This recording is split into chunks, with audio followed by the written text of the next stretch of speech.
DG Stéphane Balamwange Congo ya Lumumba Congo Tafachi Beton Tangwe koki yo Tangwango yango yo ekoki Tolanda kango Papa Stéphane Balamwange Oh yeah. Les Wazalendo à Kavumu, ils sont bel et bien arrivés. Wazalendo,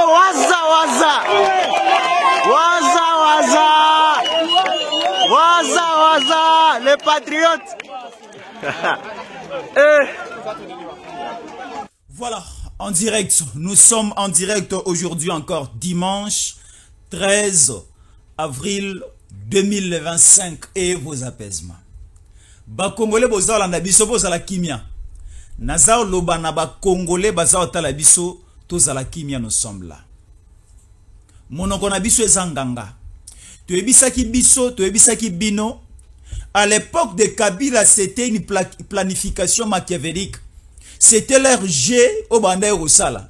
À l'époque de Kabila, bato bakufaki na Goma boete. Bato bakufaki pe na Bukavu boete. Mais avec Tshisekedi, babomi bato ebele na Goma, babomi bato ebele na Bukavu, pona kolakisa que Tshisekedi est moins fort que Kabila. Or, c'était un complot de certains pays. Sa République démocratique du Congo, de Kabila, de Nanga et de toutes les personnes que nous connaissons. Ici, nous sommes en direct au niveau du site Kivu KBC. Les images sont là. Nous avons plusieurs images. Parce que les Wazalendo que vous voyez, Wazalendo bazala groupe à Batomorote. Wazalendo bazala groupe belé, groupe belé, groupe belé. Nous avons le groupe de Walungu avec Yakotumba. Nous avons le groupe de Walungu aussi avec Foka Mike. Nous avons beaucoup de groupes dans cette émission. Bande Kotozo la Kisanyonso. Batindeli biso plus ou moins 50 images. Ezala. Il y a différentes parties au niveau à Nord Kivu. Il y a différentes parties au niveau à Sud Kivu. Alors, et ça lit en sorte que, comme nous sommes à Kinshasa, et qu'on qui sa émission en direct, tola qui sabino, parce que nous sommes aussi en direct, tola qui sabino makamboza au lekana terrain.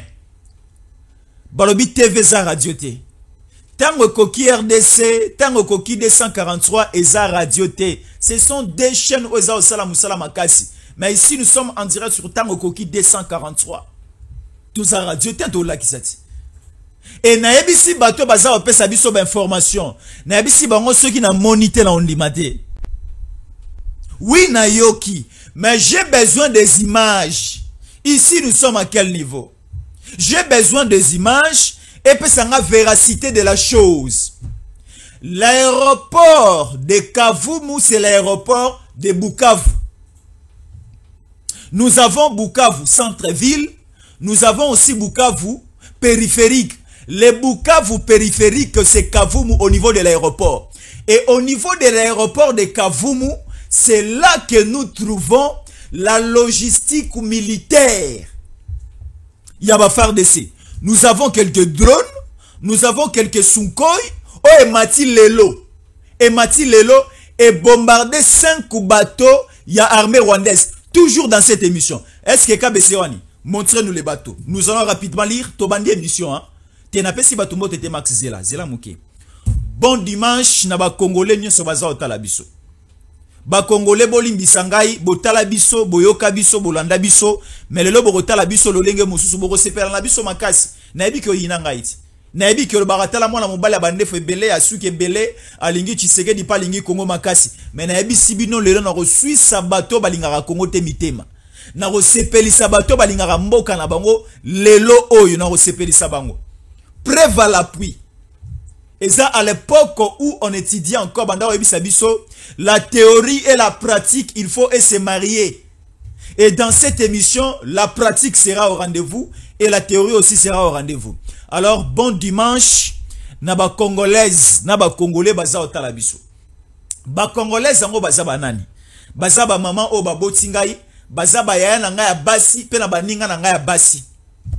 Ba kongolango baza banani, baza ba papa na ngai yo baboti ngai, bayaya na ngai ya mibali na bandeko na ngai baninga na ngai pe ya mibali, bango nde na lobi ba congolaise na ba congolais baza otala biso. Baza kaka na Kinshasa te, ya Kinshasa na pesi bango mbote, ba mosusu bazali na république na 145 territoires baza otala biso.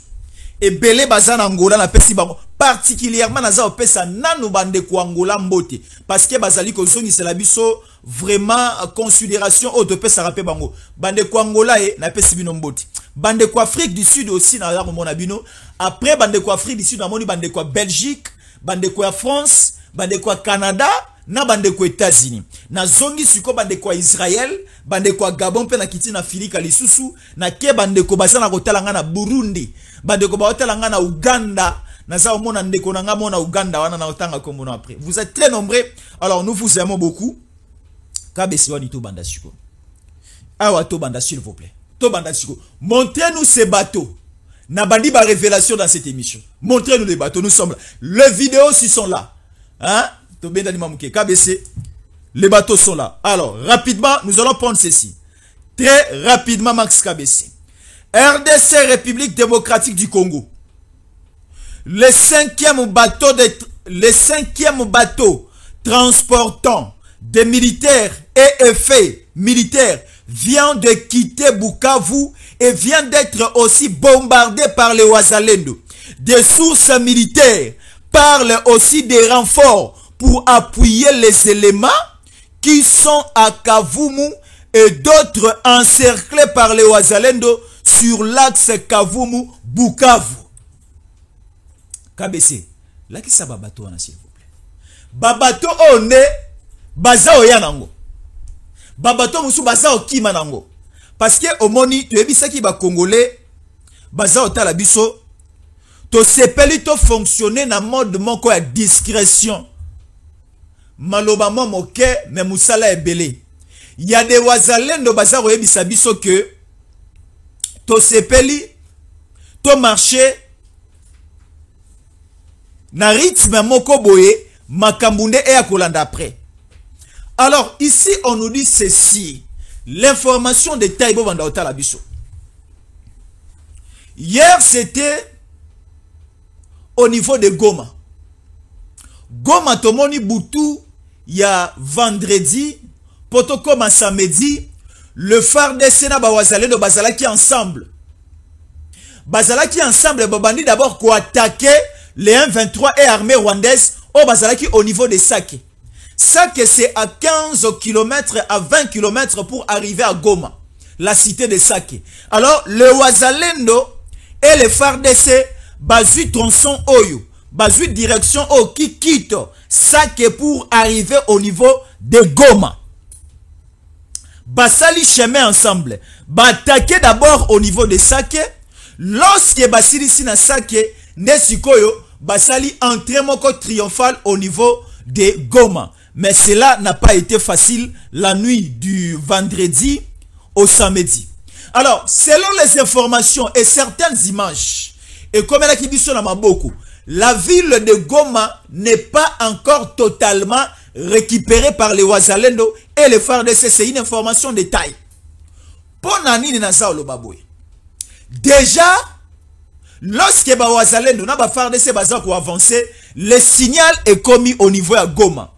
Tous les cadres, Nazaroloba, continuent sur M23, côté vers Gizeni. Parce que la route qui quitte Goma, et donc vers Gizeni, toute la route est barricadée. Toute la route est blindée par des chars de combat. La route qui donne l'accès au Rwanda, mais aux Zana, Goma. Et si vous quittez Goma, vous allez entrer tranquillement au niveau de Gizeni. Alors, les militaires rwandais, tandami wana ba RDF, AFC et M23. Alors, Makambuni Neleki, Bakei plus qu'on se focaliser na direction Goma en allant vers Gizeni. Mais Asbazali na mabele ya Goma. Basa contrôler territoire nyonso wana, basa contrôler partie nyonso wana. Mais lorsque le Wazalendo et les FARDC baza okota. Basilisi Sake Mobimba. Et poussani bakomi juste à l'entrée de Goma. Bakabwani. FARDC bake elle gauche. Wazalendo bake elle droite. Sous une bénédiction à Congolais. Babito okuta dans le centre-ville. Les Wazalendo ont pris la direction des 3 antennes. Et la direction des 3 antennes, c'est un grand quartier. C'est une grande partie où ils ont naba habitation, naba habitat et belé, habitant et belé, il y a Goma. Le Gomatracien et le Gomatracien, bazala rappé belé, na Otobengi, 3 antennes. C'est une colline, c'est un quartier. Bawazale no baye, ba telemi suko place wana. Masasi et bandi. Alors, le FARDC balobi comme batika ki ba munition na bango, batika ki ba matériel na bango vers Goma, il faut ba kende esika logistique militaire ezalaka, c'est non loin de l'aéroport. Bakoti. Alors, au niveau de l'aéroport, il y avait une certaine présence des Sami IDRC. Des Sami DRC. Sami DRC, c'est l'armée de la SADC. Le FARDC au pluriel, Bakoti, aéroport, il y a Goma. Et les Wazalendo bakei vers les 3 antennes. Lorsque les Wazalendo bakomi, j'ai un discours, un message ici de Wazalendo. C'est une vidéo, bakatelinga babisingai, Jésus encore les larges diffusions. Là, c'est le chef Wazalendo babisingai. Jésus encore les larges diffusions. Et tant qu'on a zui yango, na panzi yango na ba groupe WhatsApp ebele. Et comme eli mokonzi moko pe boye aza na Kinshasa abengi ngai. Ebisinga Jésus encore les félicitations na musala ozaro sala parce que toza omona yango. Continuez toujours à faire le travail que vous êtes en train de faire. Ngana bi iyo, naza osala musala ote polo biba futa biso. Naza osala musala otango na koyoka kimia et koti na 4 coins République démocratique du Congo ko futa mobimba yango na ba ofuta ngai. Ko futa na nga mobimba yango na kimia na Goma, kimia na Bukavu. Wane si na futami. Nasu na besoin ya lomé ya morote. Alors, Bawazalendo Sikoyo, de Foka Mike, et les Wazalendo ya Kotumba, qui contrôle Kabare, qui contrôle Kaleye, qui contrôle Walungu, qui contrôle Nyabibwe, qui contrôle Usi, qui contrôle Nyangezi, qui contrôle Fizi, qui contrôle aussi Uvira, et Tikala ki kakana eloko moko. C'était El Kavumu Bukavu. Et c'était aussi El Rugezi. Dans cette émission, de représenter le prouesse exécuté. Bawazalendo Bapesaki, armée rwandaise, 72 heures. Une fois renouvelable. C'est-à-dire, Tozan a cessé les faits. Tondimi parce que Makambo Salamaki na Goma. M23 AFC batindi message na communauté internationale que Bawazalendo na FARDC bazo respecter cesser les faits. Alors, les Wazalendo ont aussi à leur tour signé un communiqué. C'est la première fois qu'on a communiqué message de Wazalendo. Il y a une vidéo de Wazalendo ici, il y a aussi un document de Wazalendo ici au Bazakolo Baboy. Oui, nous aussi, nous acceptons le cessez-le-feu. Mais le cessez-le-feu sera respecté de A à Z lorsque vous allez respecter aussi le message que nous, Wazalendo, nous lançons. Et quel a été le message lancé par les Wazalendo? Wazalendo Alobi, à partir de Rugezi, en venant vers Katana, en montant vers Kavumu, en descendant vers Bukavu, nous demandons la libération et la sortie des militaires rwandais Babimaba dégagés. Parce que au niveau, il y a aéroport. Il y a Kavumu, il y a aéroport. Il y a Bukavu, il y a un grand camp militaire. Bandeko bazo na Kavumu, bandeko bazo na Bukavu, bandeko pe o batambola bazao yeba. Na Kavumu esika aéroport ezali. Aéroport ezali na ngambo okuna, na ngambo ya Kotoyo, toza na camp militaire moko a monene wana. Alors na camp militaire wa monene ba FARDC na biso ne babanda ko vanda wana. Lorsque ba FARDC o baza ba traître, baza ba fruit à brassage pena mixage, lorsque les M23 armée rwandaise bayaki ko botola aéroport ya Kavumu, ba botola ki pena ville ya Bukavu, et ça là ki ndenge nini? Logistique militaire mandoki na biso nyonso ya Sud Kivu ezalaka nde na camp militaire ou ezalaka en face ya aéroport ya Kavumu. Oyebi ke ba militaire ya kalawana soki ba FARDC ba kimi batiki teni batiki na minduki. Et minduki o batikaki eza minduki oyo les rebelles, les terroristes, l'armée rwandaise est comment ils co-utilisé pour aller tuer où? Au niveau du camp Sayo. Bazui minduki au niveau du camp en face, ya Kavumu, baki obumana camp Sayo. Alors, lorsque le Rwanda aussi, abana roti na ravitaillement na ye, ya ba munitions, ya minduki, babana ko loger yango nyonso au niveau ya camp militaire oza en face ya Kavumu. Et maintenant, nini eleki nzambala la rate bolanda biso malamu. Le Wazalendo va réfléchir malamu. Ba bandi d'abord ko attaquer l'aéroport pour entrer brutalement au niveau du camp. Parce que le camp est en face. Bande ko baebi aéroport en Njili. À Kinshasa. Si vous êtes au niveau de l'aéroport de Njili, vous traversez le boulevard. En face, c'est le camp Air Force. Le camp SETA. Camp militairement mounen ezalaka en face ka aéroport en Njilibu.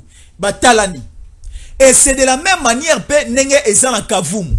Aéroport à Kavumu, eza aéroport ya Bukavu, batalani na kawana ya munene. Minduki nyonso kaga matindaki ekotaki na camp le Wazalendo ba récupérer yango. Et eloko esali pe force et pa ba Wazalendo bakota Bukavu lelo yangwana lisola Bukavu ebandi, information Bukavu ebandi. Les Wazalendo attendaient quoi? Les Wazalendo bazalaki déjà encerclaki déjà Kavumu aux aéroports. Mais baboya ki kokota na vitesse na Bukavu parce que bazalaki na déficit ya mindu ki pe ba munitions. Babana ko zela ba ravitaye bango mindu ki euta na Uvira. Mindu ki euta na Uvira comment? Et ko sala ke logistique ya armée burundaise. Parce que l'armée burundaise, baza obunda elongo, na ba FARDC, na ba Wazalendo de Sikamoko. Alors, le Burundi, alaka ki ba Wazalendo na rotine la bango minduki, po ba bunda, balonga.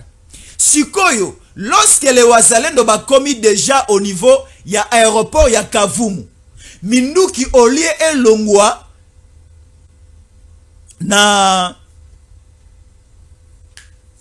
na niveau ya Burundi et ya Uvira et le Uvira et comme siko na Kavumu, ça a pris du temps et l'ennemi le M23 l'armée rwandaise AFC balinga isiko ba se repositionner.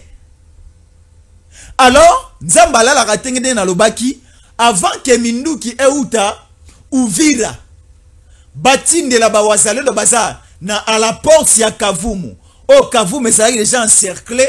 Bakutani siko na minduki moko koleka même o banda ekozela na Uvira. Est-ce que tu comprends le loco? Minduki a bakutani nango wapi? En face kaka ya camp. En face kaka pardon ya aéroport. Camp militaire ezala na kati. Bakuti minduki o ba FARDC na biso bati kaka. Bakuti bateni o ba FARDC na biso bati kaka. Bakuti siko biloko ya kolia ebele. Bakuti minduki pe asika et des conteneurs ya minduki. Parce que la facilité au niveau ya Sud Kivu eza ndenge nini. Minduki ezoyela nzela ya mai ya la Tanganyika. Ezokota. Ce qui est commis wana ezu ba camion bazoya ko loger soit disant na kana bango oba okipaki au niveau ya Kavumu. Alors, le Wazalendo, le Wazachou, va frapper dur. Et c'était catastrophique. Va récupérer Minduki Nyonso. Et écoutez, RDC, plusieurs villages du territoire de Fizi, c'était le territoire où Etikalaki occupé par le M23, armée rwandaise et AFC. Parce que le territoire de Kabare, Nassil Kivu, est déjà totalement libéré. Le territoire de Calais est déjà totalement libéré. Mais maintenant, la vitesse et les prouesses, il y a autre chose le Belasiko ba Wazalendo. Ici, nous parlons du territoire Yafizi. RDC, plusieurs villages du territoire de Fizi passent sous contrôle de Wazalendo. Alors, selon des sources militaires, 6 villages sont désormais contrôlés par le général autoproclamé Yakotumba. Il s'agit notamment de Rugezi, Nalobela Kiangwawa, et nous avons aussi Nakangara. Nakangara, nous avons Bigaragara. Bigaragara, nous avons aussi Touronge. Bigaragara, Touronge, dans le haut plateau de Fizi, à quelques kilomètres de Minembwe. Vous voyez, si vous êtes au niveau du territoire de Fizi, nous avons Fizi comme territoire, nous avons aussi Fizi centre. Alors, ici, si nous voyons un peu bien la carte, selon la carte, Minembwe c'est au niveau du territoire de Fizi, parce que c'est côte à côte, c'est à quelques kilomètres. Alors, zone ebele oeza, les zones environnantes, il y a Minembwe. Et pas ça qui sous contrôle, il y a terroristes, rebelles autobénien 23 FC, armée rwandaise. Pourquoi je le dis? Parce que au niveau de Minembwe, trahison mon code de haute dimension Salamaka déjà depuis quand? Parce que Minembwe, Azares Roubé Wazarana. Moïse Nyarugabo Azapewana. Batu o neba kotisi sikoyo, les raids de Tabara et les tours Iguanerio. Les tours Iguanerio et les raids de Tabara qui travaillaient avec Makani qui a décédé déjà. Baboma qui est la banani, naba Wazalendo, à mutualisation, naba Burundais, baboma Makanika. Aujourd'hui, trouble à son âme, na Samabele. Te, yekout batia na Samabele, te babua kaya na lac. Si ko lac ezalande, lac ezamai oe boujarate. Lac et ça la kabou. Ma etelemara place moko. Ma etambo la rate lac, yamwa benga lac. Alors si ko bazwan zoto ya kotumba, un chef rebelle qui se met terreur et désolation au niveau des grands plateaux, au niveau des hauts plateaux, au niveau des Fizi centre, Fizi territoire et au niveau des Minembwe. Nakati ya soutien, il y a Moïse Nyarugabo et aussi il y a qui ici? Azares Roubero. Moïse Nyarugabo, député national à Kinshasa, na mandat 2006, 2011, 2011, 2018, 2018, 2023, Azala député à 3 reprises, député à Minembwe Kuna. Azares Roubewa, vice-président de la République chargé à défense et sécurité. Azares Roubewa, il était aussi député national. Azares Roubewa, Azala ministre à Kabila décentralisation. Pesa bango makambo ba kotisa ba rebelle d'une manière sophistiquée. Les gens que nous citons ici, ce sont des Rwandais. Bangonde Siko Baeki ko héberger les rebelles burundais, les raids de Tabara, oyo bakendaka koluka basala ba coup d'état na niveau ya Burundi, balingaka Ndayishimiye ete. Ne sikoyo Rouberwa Azarias na Moïse Nyarugabo bapesaka bango mabele bavanda. Bapesa bango ba hectare bavanda basa msala. Vers les hauts plateaux, dans les grandes montagnes. Donc aujourd'hui, c'est prouvé à la face du monde. Et tout Congolais te dit que Red de Tabara, Touriguanero, M23, AFC, armée rwandaise et autres, baza motomoko. Prenons aussi les Codeco, baza motomoko, les ADF, baza motomoko, baza kwambriye biso. Le Rwanda, l'Ouganda et les autres ici, baza batumoko. Alors faisons très attention. Faisons très attention. Ici maintenant, le problème c'est quoi? Bato baleli na monoko mboka, suivez-nous très bien. Tolobi oyekoya eya. Toroto salisusuté. Là ce n'est pas moi. Ce sont des gens qui sont au niveau ya front nde basa oloba. Babi oyekoya eya. Voilà. Alors que les affrontements se poursuivent dans la cité de Kavumu, un habitant a filmé des canons rapides qui est en train d'amener certains caciques du M23 AFC vers la deuxième grande ville du Rwanda. Basa opakatambangwa. Oh, c'est quoi ça? Mais les Wasalendo attendent quoi pour tirer sur ces bateaux encore? Mais nous avons besoin que ces bateaux aient exploser. Est-ce que vous vous rappelez encore, il y avait un meeting, hein? Il y a deux mois passés, non, 1 mois et demi passé, un meeting organisé au niveau de la grande place de l'indépendance. Là, c'était au niveau de Bukavu. Meeting et salami. Bande konabiso ya Bukavu baye ebele. Nanga telemi na podium, Bertrand Bisimwa, Willy Ngoma, Bango Nyos, Laurence et tous les autres. Nanga sali message. À la fin du message, Congola tangisi miso embi Fachi Beton président ekolo Congo na Swahili. Et pesi bango kanda nanga a pesi autorisation. Willy Ngoma a autorisé côté kuna ba fongola ba bombarda esika population azalaki. Pas une seule bombe, mais des bombes. À part les deux bombes, tirées comme ça à balles réelles, bateau bakoufa carnage. Nalaki Sabino, le jour il y a obsèque, le jour il y a enterrement, il y a bateau bakoufa ba victime, il y a bombardement, explosion, salama, na niveau ya meeting, il y a nanga na Bukavu. Ba cercueil, zalaka est belé. Ngai on a compté plus ou moins 300 et quelques cercueils. Et bateau musu ba eu ko koufa na l'hôpital. Siko bango ba beta ba bombe na population obaki na meeting ba bato o eza kozela nini wazalendo ozana minuki ozana masasi soki esili loba euta Uvira eya soki esili loba euta Kinshasa eya.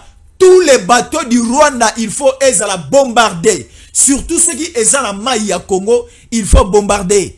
Ici, il ne faut plus laisser le temps à l'ennemi. Parce que l'ennemi est déjà très et hautement fâché. Soki kaka.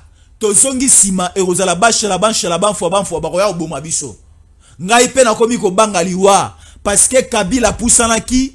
Nanga pusanaki e bangisa ipe ngai. Te na loba. Botik pardon na loba. Bomoni ndenge na salaka mo munoko boya. Mais na banga rappeliwa.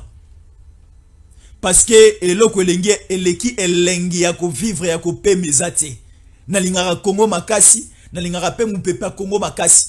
Alors namoni bato Kabila koti makambo Kabila zana mbongo ayiba na mboko yo Kabila koti makambo yo akozana facilité osoma minduki. Kabila c'est un ancien militaire. Nanga pe mbangele kaboy ba Willy Ngoma baza ko miko bimana basi na biso. Moi si azalaka soki déjà olingiye akoma akopanza même secret ya libota na ye oh omoni mama na biso wana zaka songi attention na tata mwasi na biso wana omoni leki na biso wana azalaka ndumba makasi soki de sali moi si azalaka soki olingiye akoma akopesa ba vérité nyonso ba secret dans sa famille et pas à moi mobali alingiye sika sikoyo basi na biso bakoma ko bimana ba Rwandais. Les femmes congolaises commençaient même à donner certaines positions aux rebelles. Et ces femmes congolaises ne sont pas totalement congolaises parce que bazaba fruit à l'infiltration ba kota la génocide rwandais. Lorsque babanda kokota bazaba demi Dakar ba pesi moi je me disais Zambalola bazu Goma baye bazu Bukavu neo kalisusu boye information le côté tamboli o bazu Kindu lobi ba kozwa Tanganyika Ceux qui bazui Tanganyika baroya likasi Lubumbashi. Lubumbashi bazui Kolwezi. Kolwezi baromi ko poussa na ba Kasai. Kasai bazui sikoyo Chikapa bazui Kananga bazui Mbujimai bazui Mweneditu bakei batali bandeko basonge na kabinda bazui batali bazui baye suko bandundu baye na Kwilu baye na Mai-Ndombe baye na Kenge baye na Kikwiti na Bandundu ville bakoti Kinshasa paka au total mais bi bato yo basali déjà traçabilité à cheminenge ba osala to suka wa pia boy. Faisons très attention. Biso siko à notre niveau tolobi, il faut multiplier communication à makasi. Yaona ebi sarabino tango koki 243 eza munduki. Na ebi sarabino eza munduki. So to betie bomarape. Jésus Yankole. Alors, appelez-moi Jésus Yankole Chambui. Shalom. Nazali Jésus. Na ebi sibino shalom. Shalom à tout le monde. Ba Congolais bazola ndanga Kinshasa partout à travers le monde. Na lobi shalom aux Congolais, shalom encore, shalom encore, shalom. Shalom na ba papa, shalom na ba sala nzamba solo, wa lukuta ba catholique côté. Shalom na ba sala nzamba solo. Shalom na bino. Na bangaki. To bundi bitumba média. To quoi ici armée numérique à Rwanda. Mosala to sali toza ko talisa ke musala ya Pero Luar eza musala ya ba Rwandais ba Congolais bandimi biso à la place ya kondima joba oyo et ya Pero Luar ba Congolais bandimi biso ba boy kondima bibi kapinga na beteli ba Congolais maboko ba Congolais bandimi biso ba boy kondima même le papa ici ya Mandefa Pembe Frank Diongo ba Congolais bandimi nga ileki wa boy. Les qui n'abino Jésus encore les bondimiers ba adopté et ba kondi ba sepeli na biso parce que ba Congolais ba adopté biso baza Rolanda biso à tout moment. Ngana sanani nazale pa na ngai yo obanda robenga ngana téléphone. C'est la grâce de Dieu. C'est parce que on dimi musala to ça au sala parce que on adopté biso parce que on dimi ko marcher na biso. Je reçois les appels des Congolais basés en Angola, des Congolais basés partout. Je reçois les appels ya batu o basés en front. Basés au Kimana Masasi Melobi, Nazaro Beta Masasi na profité pe ko soit image pour il faut natin de la Jésus en collé. Ngai nani nzamba lolo salanga boelelo. Naza nani bitumba ya Congo bako komango balobaye, il y avait aussi un monsieur répondant au nom de Jésus en collé Chamboui. Abunda pe bitumba la ndenge nae. Naza otindela naza opanza 50 vidéos 50 vidéos eza awa balongwe na Uvira en quittant Uvira bakiti Nyangezi bakomi Nyabibwe bakiti Uhusi Katana baye vers le Fizi centre bakei vers Rugezi bazonga Kavumu bakota Bukavu pou ba image comme kota na binzamba lola nzamba lola le 72 heures oyo ba wazalendo ba pesaki et expiraki parce que les 72 heures oyo wazalendo ba pesaki yango mercredi le wazalendo balobaki boy. Arrivé le samedi, si l'armée rwandaise ne libère pas l'aéroport de Kavumu, nous allons attaquer. Si les M23, AFC, armée rwandaise ne libèrent pas les camps qui regorgent les munitions, logistique, matériel militaire, toujours en face de Kavumu, nous allons frapper. Si aussi, bah libérer les camps Sayoté, et la toute grande partie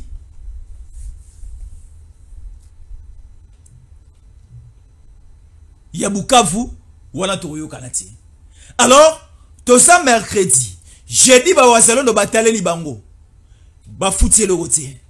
Tokomi vendredi, wazalendo atali a fouti le rotier. Arrivé maintenant le samedi, Wazalendo de loin tellement déjà bakoma qui à la porte encerclé. Balobi na position autozaleli soto koti bo Yeruzalema be ba bengi minduki euta Uvira eya minduki ezoyate. Wazalendo lobi ba shalaban fwa to kota kabo. Ba wazalendo ba koti tellement qu'ils sont accompagnés par l'esprit des ancêtres congolais. Ba kota na aéroport à Kavumu, balobi il faut to bimana libanda. En sortant maintenant, ba kei en face il y avait un camp militaire, ne bazu minduki o esali makambo to sa omona. Ba kufie belé. Bibembela lié belé, communiqué nécrologique en image. Nabi bateau bakoufi et belé. On nous parlait ici, l'armée rwandaise, le 50% se trouve au territoire rwandais et les 50% se trouvent au territoire congolais. Donc, armée rwandaise, Soki Bazalaka, na 50 militaires, 25 Bazalaka na Rwanda, 25 Bazalaka na Congo. Soki armée rwandaise, ezalaka na 10 militaires na Rwanda wana. 5 batika na Rwanda, 5 batinda ba rosala mobulu na Congo. Alors, sur les 50% de militaires oyo Kagame tinda na Congo, to bomi bango, to bomi. Siko ya suka ezalaki, je ne sais pas si au Rwanda. Posez d'abord la question aux Aotalanga na Rwanda siko. Posez la question à Kagame. Le Rwanda compte combien de militaires? Pour baza soutien? Ici baza li soutien. Kabe Sewani, ba militaire na Rwanda bazate. Laurence Kitokolola, Mama Mélanie Mawanda, Mama Sophie Kiboba, na Rwanda ba militaire bazate. Parce que Kagame akufi so nazo tinda kaka. Alors ici, RDC, le 5e bateau envoyé en renfort, rempli de militaires et des effets militaires, vient de quitter Bukavu pour aller à Kavumu. Non, pour aller au Rwanda.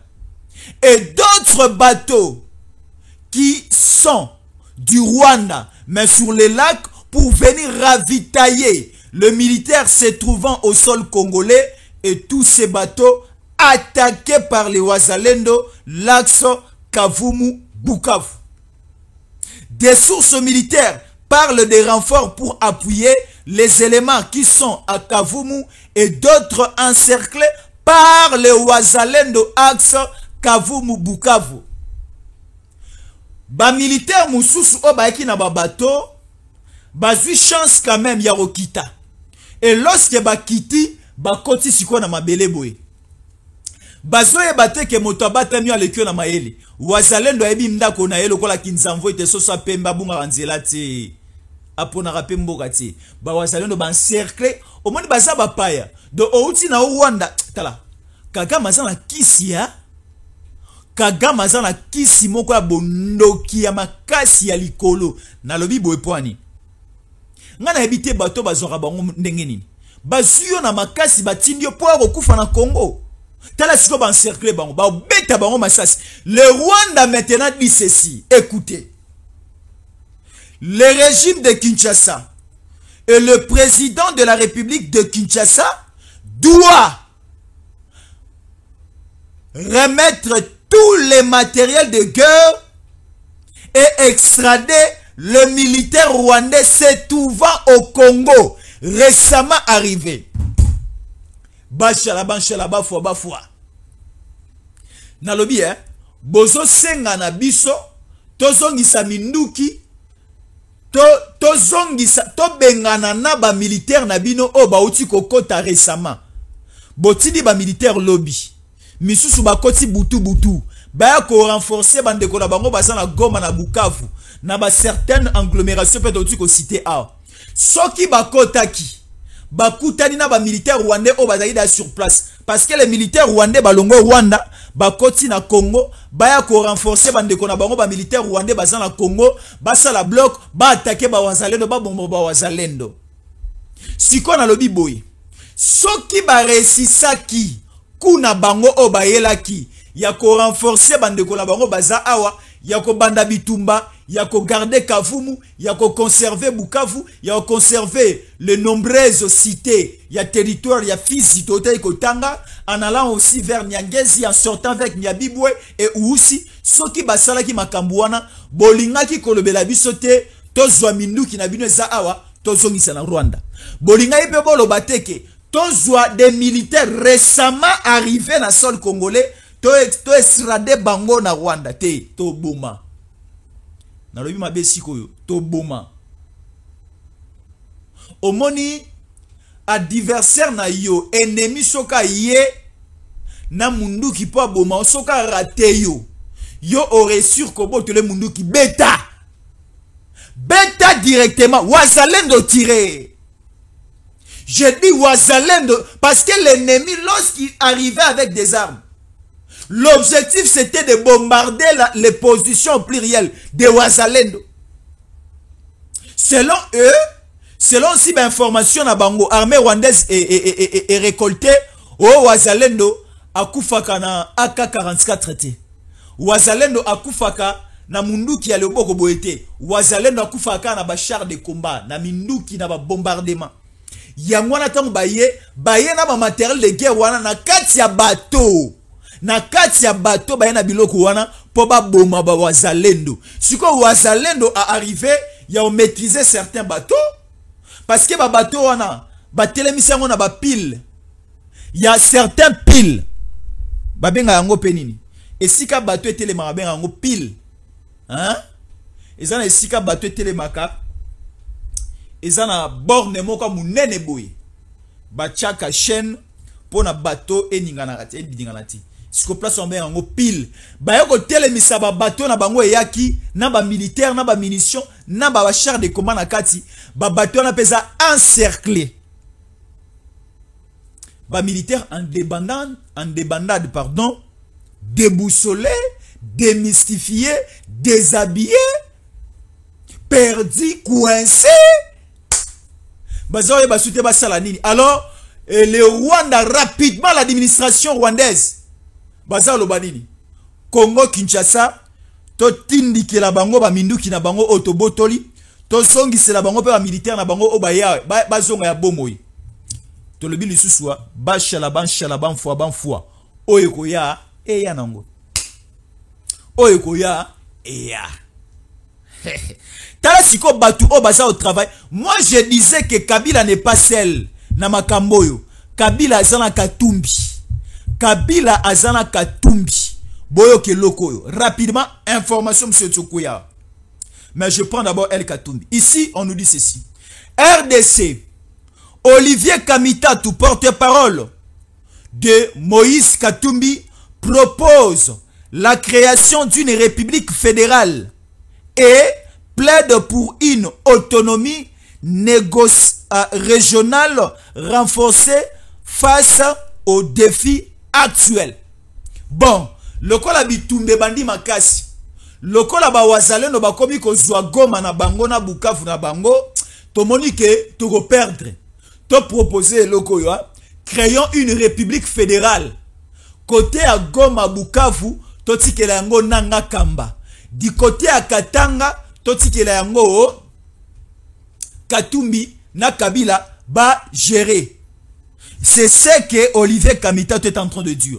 RDC, Olivier Kamitatu propose la création d'une république fédérale et plaide pour une autonomie régionale renforcée face aux défis actuels. Tala, Olivier Kamitatu, to lingi na biso logo wana te. Kamitatu to lingi te. To lingi te, libala na bino na Katumbi, bo continuer yango na Zambie. Pour na Congo na biso, ça va rester la République démocratique du Congo. Il n'y a pas question du fédéralisme na mboka na biso. Les informations tombent. Les informations arrivent. Nous sommes là. Appelez Jésus encore le sur plus 243 81 57 20 388. Aux à Paris, aux à Bruxelles, aux à Washington, na Texas, na Dallas, aux à Otalanga na Las Vegas, aux à Otalanga na Los Angeles, oza talanga na Ottawa, oza talanga na Angola, na Luanda, oza talanga partout oza talangai, benga Jésus encore le po opambolanga, lelo za dimanche. Benga ngande po pambolanga, Jésus encore les oies musuni. Jésus encore les oies micro. Jésus encore les oies stylo oyo. Jésus encore les oies caméra o. Na plus 243 81 57 20 388. Non, c'est nga ba congolais ba pambola biso na musala to akosala. C'est très important.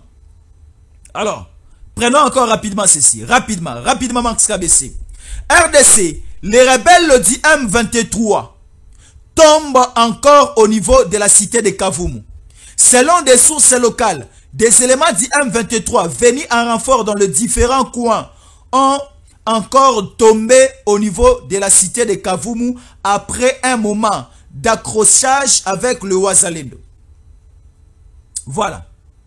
RDC Lubumbashi, les VPM, voilà les VPM Aza sur place. Alors, nous continuons, nous devons traiter cette vidéo parce que la vidéo doit passer en direct rapidement dans cette émission parce qu'on nous parle d'une situation un peu compliquée, nous sommes en direct et nous devons contrôler bien cette information parce que il y a l'armée numérique du Rwanda aussi, bazoli ngaba tromper biso au Kavumu au Bawazalendo bazwaki ba esu ko reprendre yango et pas ba rebelle. Alors nous allons un peu prendre rapidement l'appel de ce Wazalendo. Est-ce qu'il va prendre le téléphone?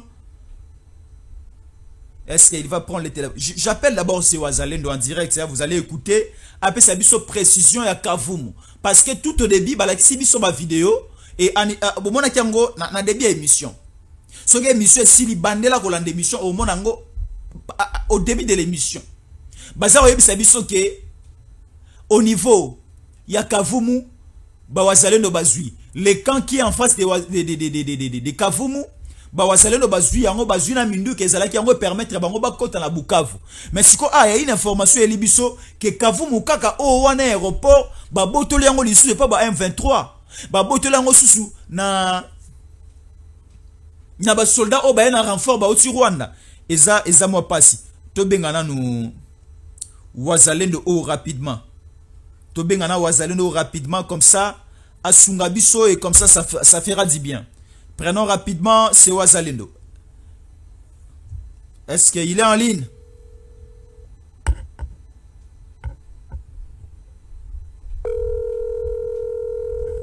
Est-ce que ce Wazalendo va prendre l'appel?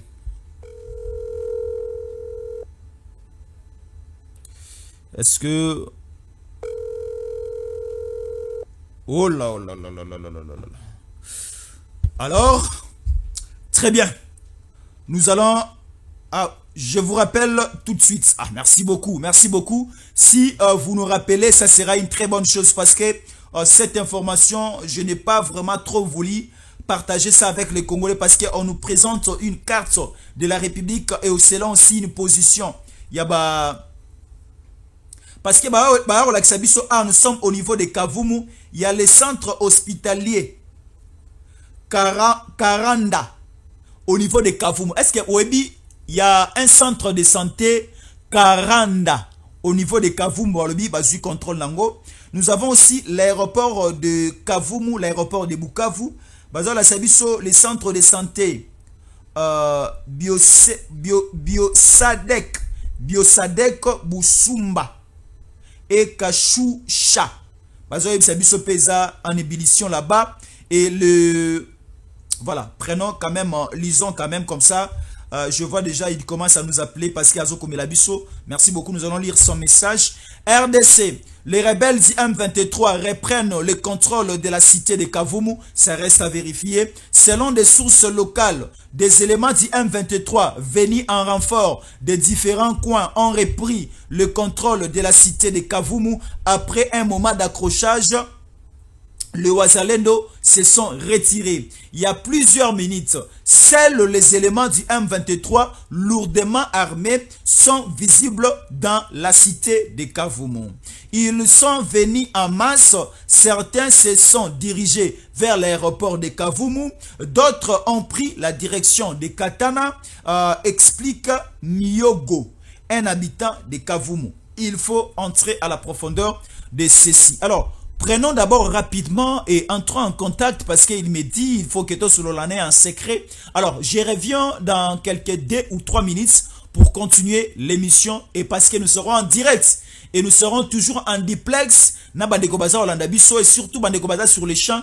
Est-ce que Kavumu Oyo Bawazaleno Bazwaki, pendant qu'on tournait l'émission, est-ce que les renforts envoyés par Kagame et Kati Siver, le lac Tanganyika, et servir pour que reprendre encore l'aéroport de Kavumu et la ville de Bukavu dans cette émission en direct. Une petite pause de 2 minutes, comme ça nous allons arranger notre ligne téléphonique et nous allons prendre en direct les gens qui sont au niveau à fond. Alors, à tout à l'heure. DG Stéphane Balamwange Congo ya Lumumba Congo Tafachi Beton Tangwe Koki Oyoyo Tangwango Yangoyo Ekoki Tolanda Kango Papa Stéphane Balamwange Oh yeah yeah